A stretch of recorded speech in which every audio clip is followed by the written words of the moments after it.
नमस्ते। चलिए आज बात करते हैं ग्रामर की। हम सबने स्कूल में इसे पढ़ा है, लेकिन आज हम ये समझने की कोशिश करेंगे कि भाषा सीखने में इसका असली रोल क्या है और ये सिर्फ किताबी नियमों से कहीं ज्यादा जरूरी क्यों है। तो चलिए सीधे मुद्दे पर आते हैं। शुरुआत करते हैं एक बहुत ही आम सी गलती से जो हमें ग्रामर के बारे में बहुत कुछ सिखाएगी। स्क्रीन पर यह शब्द देखिए, ELIT। इसे कैसे बोलेंगे? एक सेकंड के लिए सोचिए, अपने मन में इसका उच्चारण करके देखिए, क्या जो सोचा है वो तरीका सही है? तो इसका सही प्रोनंसिएशन है एल्ट। अब अगर आपने एलाइट सोचा था तो कोई बात नहीं, आप अकेले नहीं हैं।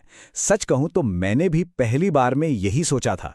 और देखिए, यही छोटी सी बात हमें दिखाती है कि सिर्फ अक्षरों को देखकर प्रोनंसिएशन तय कर लेना हमेशा सही नहीं होता। और ये कहानी सिर्फ एक शब्द की नहीं है। हम अक्सर फॉर्म भरने को फॉर्म भरना कह देते हैं, है ना? या फिर दिल वाले हार्ट को चोट वाले हर्ट की तरह बोल देते हैं। ये जो छोटी छोटी रोजमर्रा की गलतियां हैं ना, ये असल में ग्रामर की हमारी समझ में एक बड़ी कमजोरी की तरफ इशारा करती हैं। तो चलिए इन गलतियों से थोड़ा आगे बढ़ते हैं और उस बड़े सवाल पर आते हैं कि आखिर ग्रामर का असली मकसद है क्या? ये सिर्फ गलतियां सुधारने वाला कोई टूल तो है नहीं। देखिए, ग्रामर को आप किसी भाषा का ऑपरेटिंग सिस्टम समझ सकते हैं। मतलब ये वो कोड है जो बैकग्राउंड में लगातार चल रहा है, जो आवाज़ों, शब्दों और वाक्यों को एक ऐसे सिस्टम में पिरोता है जिससे हम एक दूसरे की बात समझ पाते हैं। इसके बिना तो सब कुछ बस शोर है। और इसका असर कितना गहरा है, जरा देखिए। ये सिर्फ स्पेलिंग या कॉमा लगाने तक की बात नहीं है। असल में ये सही बोलने, असरदार तरीके से लिखने और पूरे कॉन्फिडेंस के साथ अपनी बात रखने के बारे में है। कह सकते हैं कि ये किसी भी भाषा पर पकड़ बनाने की नींव है। तो सवाल ये उठता है कि अगर ग्रामर इतना ही जरूरी है तो इसे सीखने या सिखाने का सबसे अच्छा, सबसे असरदार तरीका क्या हो सकता है? चलिए इसी को समझते हैं। अब स्क्रीन पर इन ऑप्शंस को देखिए। जब हम कोई भाषा सीखते हैं तो हमारा असली मकसद क्या होना चाहिए? क्या नियमों को रटना या कुछ और? और इसका सही जवाब है मतलब। जी हाँ, असली लक्ष्य नियमों को रटना नहीं है, बल्कि भाषा को उसके सही मतलब और कॉन्टेक्स्ट में इस्तेमाल करना सीखना है। जब हम मीनिंग पर फोकस करते हैं ना, तो नियम अपने आप जगह पर फिट होने लगते हैं। जरा सोचिए, हम सबने अपनी मातृभाषा कैसे सीखी? क्या बचपन में किसी ने हमें संज्ञा और सर्वनाम के नियम सिखाए थे? नहीं, हम बस सुनते हैं, बोलते हैं, गलतियां करते हैं और धीरे धीरे नियम हमारे दिमाग में खुद ब खुद बैठ जाते हैं। इसी को कहते हैं इंडक्टिव मेथड, जहां उदाहरण पहले आते हैं और नियम बाद में। और यही सीखने का सबसे नेचुरल और सबसे पावरफुल तरीका है।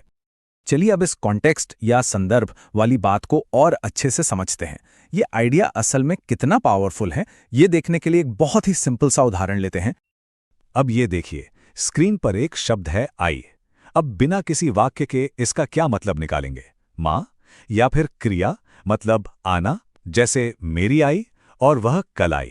देखा, सिर्फ पूरा वाक्य यानी कॉन्टेक्स्ट ही हमें इसका सही मतलब बता सकता है। इसके बिना तो कंफ्यूजन ही कंफ्यूजन है। तो अब तक की सारी बातचीत को ध्यान में रखकर सोचिए, ग्रामर सिखाने का सबसे अच्छा तरीका क्या हो सकता है? और जवाब बिल्कुल साफ है।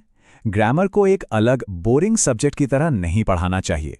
सबसे अच्छा तरीका तो ये है कि जब बातचीत चल रही हो तो जरूरत पड़ने पर नियमों को नेचुरली बीच में लाया जाए। इससे क्या होता है, वो नियम काम के लगते हैं और आसानी से याद भी रह जाते हैं। तो देखिए, हमने शुरू किया था एक छोटी सी आम सी गलती से, और अब हम भाषा पर महारत हासिल करने के सीक्रेट तक पहुंच गए हैं। चलिए इन सारी बातों को एक साथ जोड़कर देखते हैं। तो यहां से जो सबसे बड़ी बात हमें समझनी है वो ये है कि ग्रामर सीखने का रास्ता असल में उदाहरणों से शुरू होता है। वो मतलब पर आकर टिकता है और उसकी मंजिल सिर्फ नियमों को रटना नहीं, बल्कि पूरे आत्मविश्वास के साथ अपनी बात कहना है। और आखिर में बस इतना ही कि शायद हमें ग्रामर को नियमों के एक बोझ की तरह देखना बंद कर देना चाहिए। ये बोझ नहीं है, ये तो एक चाबी है, भाषा की खूबसूरती और उसकी असली ताकत को अनलॉक